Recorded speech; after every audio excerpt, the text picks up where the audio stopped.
El problema de mi relación no saludable con el dinero es el amor al dinero. Y dice la Biblia que el amor al dinero es la raíz de todos los males. Y algunas personas, dice Timoteo, en su intento y deseo por el dinero, se han desviado de la fe verdadera y se han causado muchas heridas dolorosas. Es increíble todo lo que la Biblia nos tiene que decir acerca de este tema. Bienvenida al podcast de Ella Florece. Somos un ministerio cristiano internacional que te ayuda a florecer a través de la palabra de Dios. Muy bienvenidas, chicas, a este podcast, y hoy tenemos la bendición de tener una mujer de Dios, alguien que ya seguramente la están viendo y ya les suelen conocer. Ella es Charvela LH de Salcedo, perdón. Bienvenida, Charvela. Voy a leer tu descripción. Ella es diaconisa en la IBI y forma parte del Ministerio de Mujeres ESER. Está casada con el pastor Héctor Salcedo, que también lo conocemos, con quien tienen a Elías, de 16, y a Daniel, de 12. Y también la solemos escuchar con Patti Nandum, que también lo tuvimos de invitada, en confitriona del podcast de la Biblia en la Vida, que también tienen un libro de Lifeway con el mismo título. Y Charvela, creo que ya casi es un especialista de lo que vamos a hablar en este podcast acerca del manejo de las finanzas y del dinero. Con su esposo tienen un podcast que se llama Tu corazón y el dinero. Así que muchas gracias, Charvela, por dedicar este ratito con nosotras. No, gracias a ustedes por la invitación. Para mí es un privilegio. Y sí, como tú dices, es increíble. Yo estudié administración hotelera y ahora hago finanzas, o sea, Bueno, pero todo gracias a mi esposo. estás casada con un economista, así que ahí más o menos. Y un trasfondo árabe también, eso da finanzas por todos Claro, lados. sí. Charvela, contanos algo que no esté en esta descripción de internet, algo que no esté en las redes, algo que quisieras que te conozcamos, que no sea tan formal, así como una presentación. Bueno, algo curioso, no sé nadar. Es algo bien curioso porque vivo en una isla y rodeada de mar y no me gusta la playa, como te había comentado, y no sé nadar. Eso es algo como diferente. Mi familia, quizá no todo el mundo lo sepa, mis padres son libaneses, eh, o sea, y tengo poca familia aquí en República Dominicana. Eh, Cuando hablamos de abuelos, de tíos y muchos primos, no es algo con lo que yo me relaciono tanto, aunque sí tuve un tío y primos, pero la experiencia del abuelo, la abuela, nunca la viví y le pido al Señor que me ayude a no ser insensible cuando alguien esté hablando de la muerte del abuelo, porque como fue algo que no viví, a veces uno no se relaciona y dice, bueno, pero ya, pero sí, es algo que quizás no había compartido, no me lo habían preguntado eso. Exclusiva. Interesante vivir en la playa y no saber nada. Sí. Bueno, gracias, Charvel. Y bueno, vamos a estar hablando en este episodio acerca de el dinero y las finanzas. Así que bueno, Eli haga ahí con la primera pregunta para vos, Charvel. Bueno, la primera pregunta es, ¿a Dios le interesa el manejo del dinero? Bueno, vamos a poner una palabrita más interesante. ¿A Dios le interesa nuestro manejo del dinero? Sí, a personalizarlo, ¿verdad? Porque se supone que nosotras en la fe tenemos una opinión bíblica de eso. Es interesante, Eliana, a propósito de tu pregunta, que si vamos a la Biblia, tú te vas a encontrar una cantidad abrumadora de versos que hacen referencia directa al dinero y a las posesiones. Más de 2.350 versos, eso es increíble. Habla más a veces del dinero que del mismo infierno. Es un dato como curioso. El mismo Jesús pronunció unas 38 parábolas y de esas 38, 16 tienen que ver con las posesiones, con el manejo financiero. Él usaba mucho esas ilustraciones porque hay algo que el dinero saca de nuestro ser.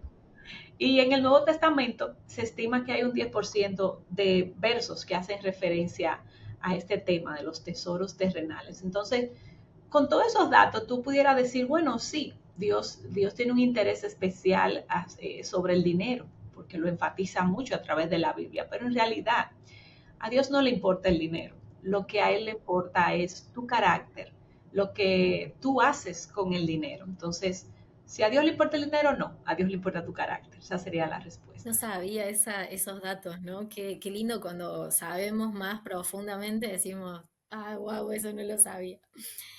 Y hablando de esto del carácter, y por ahí podemos tener, no podemos ver el dinero, como vos lo decís, como que a Dios no le interesa tanto el dinero, sino lo que hacemos con él.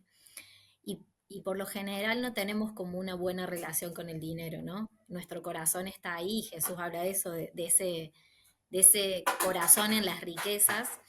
¿Y por qué es importante aprender a tener una buena relación o una relación saludable con el dinero? Bueno, nosotros estamos llamados, todo cristiano, a reflejar el carácter de Cristo. Hay un versículo que dice que ya sea que tú comas o que bebas, que tú le des la gloria a Dios. El dinero no queda fuera de esa ecuación, ya sea que vendas, compres, adquieras, dale la gloria a Dios. Entonces hay una relación saludable, piadosa que hay que tener con el dinero. Hay un autor que a mí y a mi esposo nos gusta mucho y es Larry Burkett. Él es uno de los, creo que fue el director de Crown Ministries. Es un ministerio muy enfocado en temas de finanzas en Estados Unidos y él decía esta frase que les quiero leer. La forma en que manejamos nuestro dinero es una demostración externa de una condición espiritual interna. Y a todas nos debe de llamar la atención esa frase porque lo que el autor está diciendo es que expresamos con nuestro manejo de dinero lo que hay dentro de nosotras. La forma en que yo si ustedes se ponen a ver, si tú ves tu chequera, ya no usamos tanto las chequeras porque ya los cheques están pasando de La moda, aplicación, pero si vemos la billetera virtual. Ajá, si Claro, el la home billetera banking. virtual, el estado de la tarjeta de crédito, eso habla mucho de dónde está tu corazón, habla mucho de tus prioridades, habla mucho de dónde están tus afectos, habla mucho de cuáles son tus deseos. Si tú ves que tú gastas mucho en comida, tú dices, wow, aquí hay un afecto desmedido por salir fuera a comer, por comprar cosas diferentes, los lugares a los que voy. Las compras, no de supermercado, porque el supermercado son compras para subsistir, son necesarias, pero las compras, por ejemplo, de la ropa, qué tanto yo voy a una tienda, habla mucho de mi carácter. Y como les digo, muestra mis prioridades, mis deseos. Y en la Biblia hay muchos ejemplos de personas que tuvieron interacción con el dinero, pero el que a mí, hay dos personajes que me llaman mucho la atención. El primero es Zaqueo, no sé si recuerdan la historia de Zaqueo, y él cuando conoció al Señor, él cambió su relación con el dinero cuando conoció a Jesucristo, y él le dijo de una vez, Señor, la mitad de mis bienes daré a los pobres, eso está en Lucas 19, y si en algo he defraudado a alguno, yo 4 veces se lo voy a devolver. Y Jesús le dijo, hoy ha venido la salvación a esta casa, porque vio un cambio en él, en su relación, en su manejo con el dinero. Contrario a Zaqueo, vemos al joven rico en Mateo 19, cuando Jesús le dijo, él pensaba que era un hombre perfecto, y él le dijo, ¿qué me falta? Todo lo que tú me has dicho, Jesús, yo lo he hecho. Y Jesús, sabiendo la condición de su corazón, le dijo, mira, si tú quieres ser perfecto, porque Jesús sabía lo que le dolía a ese hombre. Le dijo, ¿dónde estaba su idolatría? Jesús le dijo, ve y vende lo que posees y dáselo a los pobres y tendrás tesoro en los cielos. Y ven y sígueme. Pero cuando el hombre es rico, dice la Biblia, oyó estas palabras, se fue triste, porque era dueño de muchos bienes. Y ahí en ese contexto es que está el versículo de que, otra vez les digo, es más fácil que un camello pase por el ojo de una aguja que un rico entre en el reino de Dios. Es porque hay una disposición del corazón a humillarse, que muchas veces el que tiene muchas posesiones queda como enganchado, atrapado en eso, porque no tiene, como ustedes preguntaron, una relación saludable con el dinero. Y al final, mis hermanas, tal como dice 1 Timoteo 6:10, el problema de mi relación no saludable con el dinero es el amor al dinero. Y dice la Biblia que el amor al dinero es la raíz de todos los males. Y algunas personas, dice Timoteo, en su intento y deseo por el dinero, se han desviado de la fe verdadera y se han causado muchas heridas dolorosas. Es increíble todo lo que la Biblia nos tiene que decir acerca de este Hablando de del tema de la autoevaluación, de cómo saber si tengo amor por el dinero, la raíz de todos los males, y vemos que el problema, como decía Charvela, más que la cantidad de dinero que se puede tener o no, es el problema del carácter. Ahora, quizás te quiero hacer una pregunta un poco más práctica, Charvela, y es cómo podemos nosotras autoevaluarnos para saber si tenemos una relación saludable o si estamos teniendo amor por el dinero.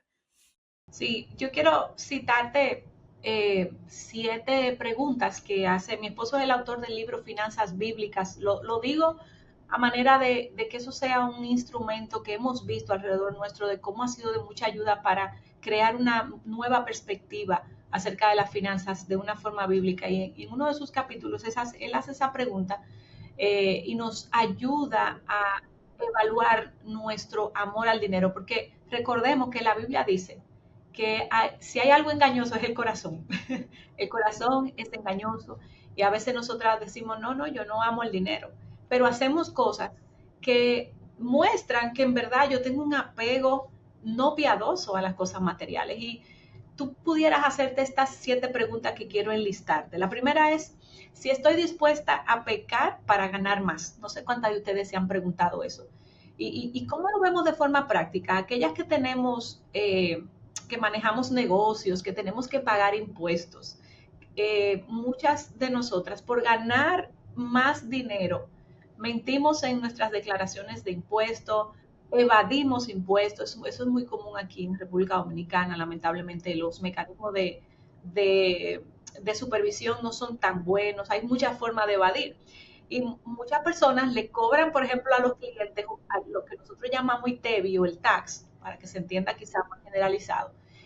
Y se lo cobramos al cliente, pero no lo reportamos. Eso nos da más ingresos. No hay forma de ubicarlo, pero lo hago, digo esa mentira, hago ese engaño porque quiero ganar más dinero. Y es una forma sutil. Muchos empresarios dicen, es que si yo no lo hago así, mi negocio no puede subsistir. Y para el cristiano, si Dios no te permite ganar dinero de una forma correcta en lo que estás haciendo, entonces eso no es para ti. Tienes que buscar otro tipo de negocio o de trabajo. Otra pregunta de autoevaluación es si me tienta ostentar.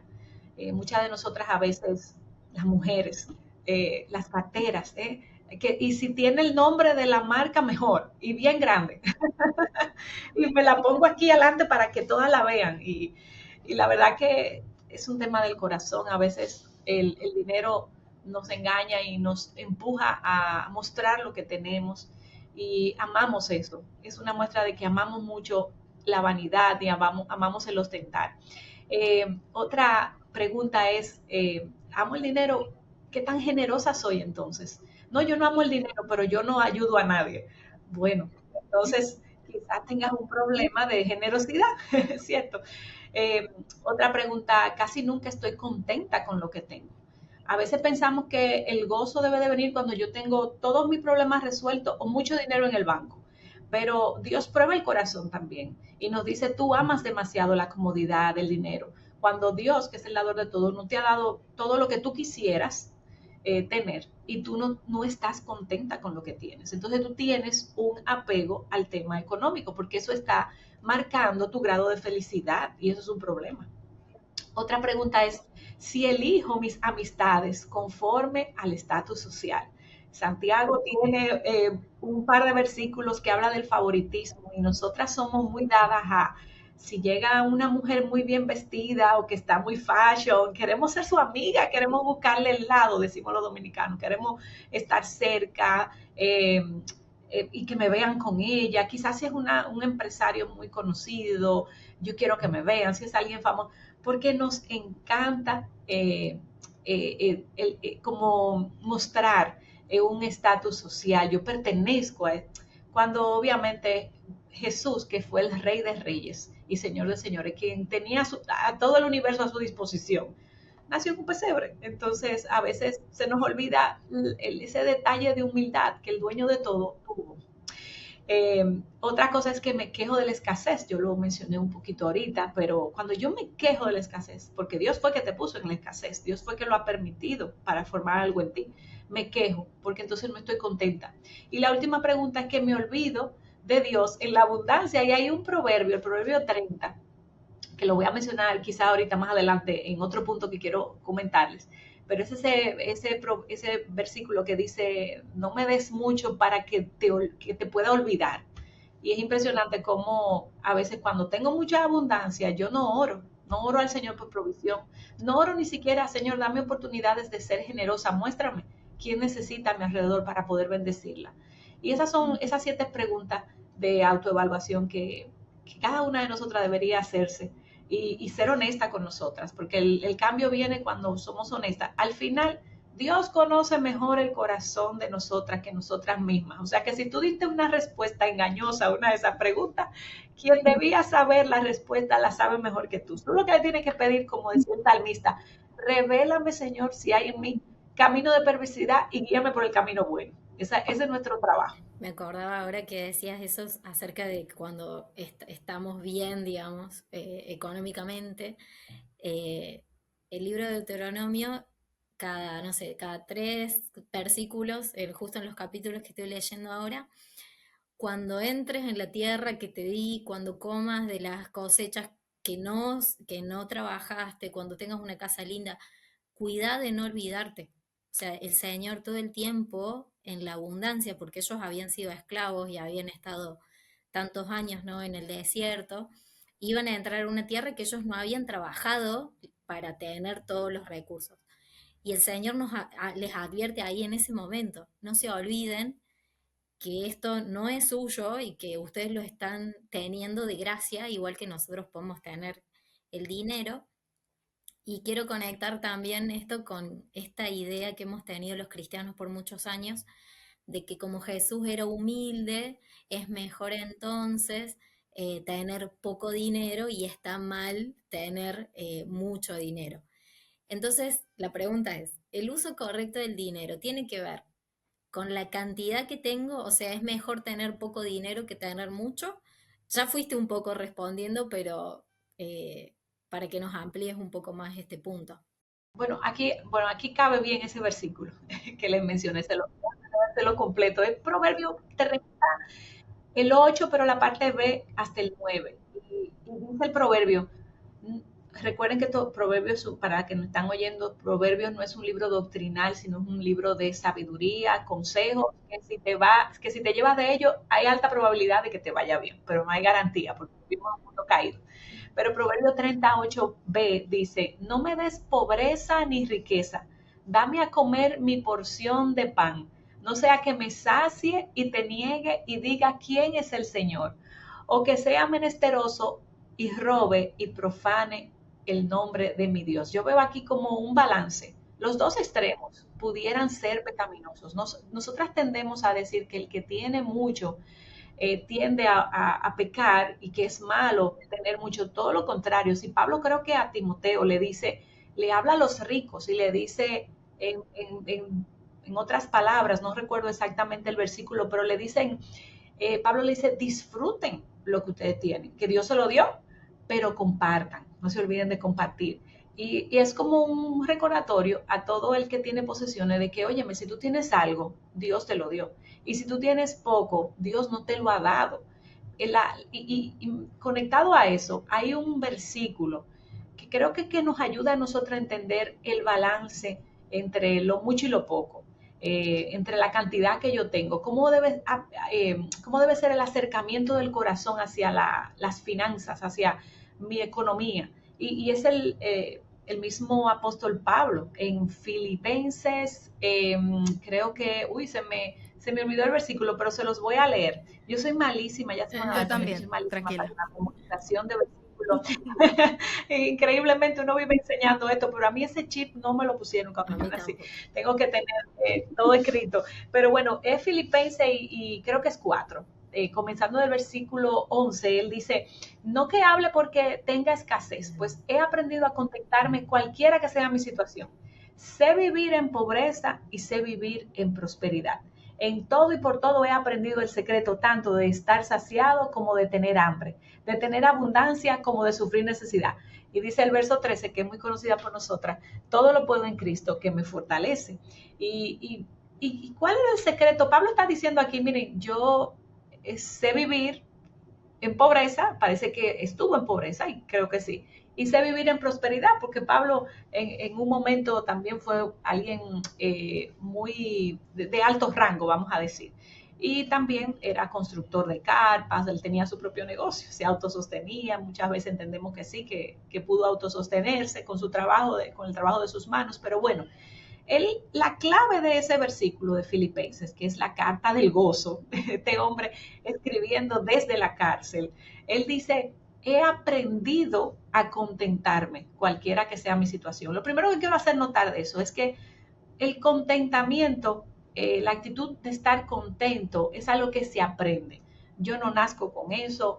Obviamente el Señor restaura mi mente y mi corazón cuando yo me convierto al Evangelio, pero hay cosas que yo de forma intencional tengo que aprender. Dejar de hacer cosas que hacía antes, si yo me quejaba, dejar de quejarme y poner mi mente en el gozo del Señor y aprender entonces a estar contenta.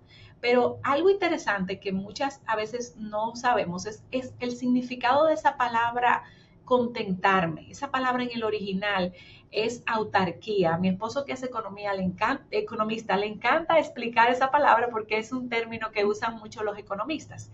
Y yo busqué en el diccionario el significado de autarquía y dice así: política de un Estado que intenta bastarse con sus propios recursos. Es decir, yo creo que no hay en la actualidad un país autárquico, porque sería alguien que no necesita de ningún otro país para subsistir. Por ejemplo, no tuviera que importar el gasoil, no tuviera que importar ningún tipo de alimento, porque todo lo produce. Entonces, Pablo lo que dice es, yo necesito convertirme en una persona independiente, que yo sepa vivir con lo que yo tengo, con lo que yo produzco, que yo sea autárquico. Y no sé, en el caso de las mujeres autárticas, problema esa palabra, pero bueno, esa, contenta. Y ese estado de contentamiento se da cuando yo aprendo a que las circunstancias externas que hay, si tengo trabajo, si mi trabajo me paga poco, si no me paga, si me queda lejos, si me queda cerca, si con lo que me dan en el trabajo no puedo hacer lo que quiero. Es una actitud del corazón de estar contenta y aprender a vivir con eso que Dios ha provisto, independientemente de lo que pase alrededor, que si mi vecino tiene más o que si el otro tiene menos. Con lo que yo tengo, aprender a vivir y estar saciada con eso, de ser independiente, vamos a decir, como emocionalmente. A mí me gusta mucho siempre hablar ese versículo y a veces lo traspolo a las relaciones de matrimonio, aunque ese no es el tema de hoy, pero lo voy a dejar caer. Si tú eres una mujer casada, tú tienes que ser independiente de lo que tu esposo haga o no. No te debe de afectar. Lo mismo en la finanza. Lo que pase afuera, que no te afecte tu gozo. Tú tienes que ser independiente y estar contenta con lo que tú tienes. Autárquica. Ser autárquicos. Yo amo esa palabra también, porque yo estudio comercio internacional, entonces cuando escuché esa palabra me encanta. Sí, me ganaste, Charo. Bien, no, ya eso es palabra mayor, y acuérdate que yo estudié hotelería. Tú me hubieses dicho que lo tuyo era eso, algo de finanzas, y me explico autarquía, no vaya a ser cosa. No, yo se lo dejo al pastor Salcedo y a usted.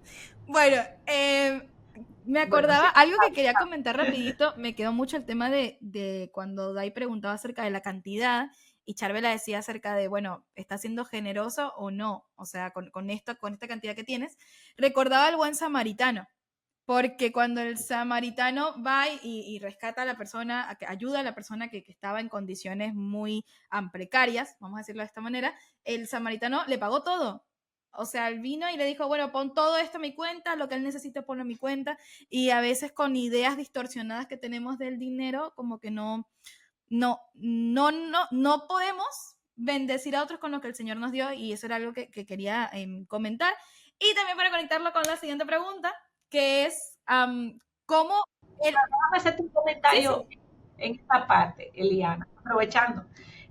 Y es que el samaritano, algo que mi esposo siempre enseña, tuvo una actitud no reactiva, sino proactiva. Reactiva es cuando viene alguien y te pide, y tú das porque te están pidiendo, pero la persona no le pidió al buen samaritano.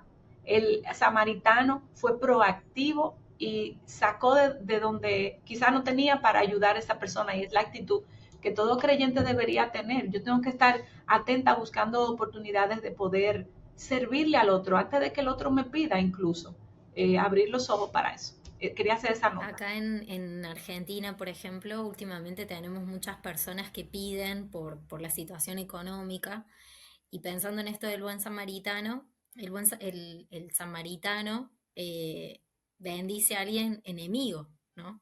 Y que era alguien totalmente contrario a él, y, y no solamente que lo ayuda, sino que paga, porque encima me encanta la Biblia porque se encarga de decirnos lo que hace, ponelo en mi cuenta, ¿no? Y a veces sí pasa, me pasa, si alguien viene a pedir o algo, o siempre pasa y pide, y uno dice, bueno, pero tendría que estar trabajando, o como yo que trabajo tanto, y perdemos esa sensibilidad de ver a las personas, y son son personas creadas, y, y por ahí somos muy prejuiciosos sobre lo que esa persona debería estar haciendo o no debería estar haciendo, y nos insensibilizamos cuando nos vienen a pedir. Entonces pensaba en eso también, que es fácil ser generoso con mi hermano, no sé si es fácil, pero si nos piden, pero no estamos con esta mente de buscar la oportunidad para bendecir a otros económicamente. Claro. Y otra cosa del samaritano con eso que dices, Diana, ahora la voy a cerrar la idea para poder seguir. Con esto que hablas del samaritano, que bueno, ayudó a alguien que era su enemigo. O sea, vamos a estar conscientes del contexto histórico que tenía esta parábola. Que no le importó, como decía Charvela, lo conecto con esta idea, que no le importó lo externo, no le importó qué iban a decir los judíos, qué iban a decir los samaritanos, no le importó nada. O sea, simplemente vio, fue proactivo y le pagó las cuentas, lo ayudó, y lo conecto con eso, que no, él se independizó de las ideas externas de la situación de afuera, ¿no? Que podía afectarle incluso a nivel social. Bueno, y con esta pregunta, creo que se conecta un poquito, vamos a ver, no sé. ¿Cómo el Evangelio impacta mi uso del dinero? ¿Y por qué cuando se habla del dinero se relaciona con el corazón? Quizás ya lo has comentado un poco, pero si pudieras ampliar esta respuesta sería genial.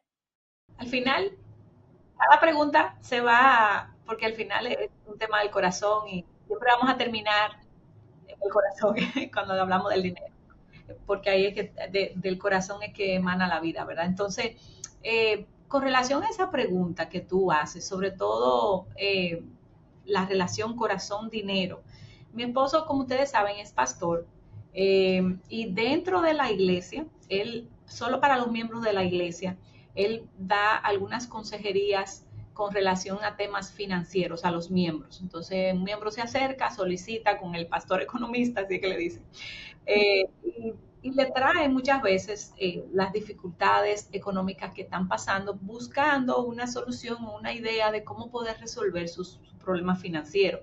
Y quiero citar esta frase que él tiene en su libro Finanzas Bíblicas, porque explica muy bien lo que pasa en ese salón de consejería. Y él dice, como economista, he podido aportar técnicas financieras para ayudar a los aconsejados. Ciertamente, él le dice a esto, busca esto, tráeme una tabla de los préstamos, dime qué tasas tú tienes, tus préstamos, dime a quién le debe, cuánto tú ganas, todo este ejercicio. Como economista, le ayuda. Pero como pastor, dice él, he podido ver un aspecto con frecuencia ignorado de los problemas financieros. Y esto es lo que todo el mundo ignora antes de ir al salón de consejería, que la mayoría de ellos tienen su origen, su raíz en el corazón humano. El problema de nuestras finanzas está en el corazón de nosotras, en nuestros afectos hacia el dinero. Y él dice también, en vista de que mi manejo financiero expone la condición de mi corazón, cambiar mis finanzas requerirá que yo cambie primero. Y ahí es que conectamos con el Evangelio. Cuando nosotras entendemos óyeme, yo necesito un cambio de mente, yo necesito un cambio de corazón. Y el cambio de corazón y de mente solo lo da Jesucristo con su sacrificio en la cruz, y el cambio de mente lo da la palabra. Entonces, cuando cambiamos nosotras, entonces cambian las finanzas. Cuando cambian mis afectos, cambian entonces la forma en que yo comienzo a comprar, comienzo a gastar, porque la deuda, los préstamos, todos son anhelos. A veces nosotros financiamos con deudas cosas pecaminosas, no simplemente problemas, sino desespera, no desesperación, sino impaciencia. Yo quiero esto ahora, voy a tomar un préstamo. Y bueno, al final ahí está la conexión. Cuando yo cambio, cambian entonces mis finanzas. El evangelio es que me cambia, la palabra de Dios es que me cambia, entonces cambiará todo lo demás. Gracias por escuchar. La próxima semana estaremos continuando esta conversación. Gracias por unirte a nosotras. Nos encantaría saber de ti. Si estás en Instagram o Facebook, cuéntanos qué fue lo más impactante del episodio de hoy tomando una captura de pantalla, etiquetándonos @ellafloreceoficial y compartiendo tu punto favorito. Si deseas algunos recursos bíblicos gratuitos, visita nuestra página web ellaflorece.org.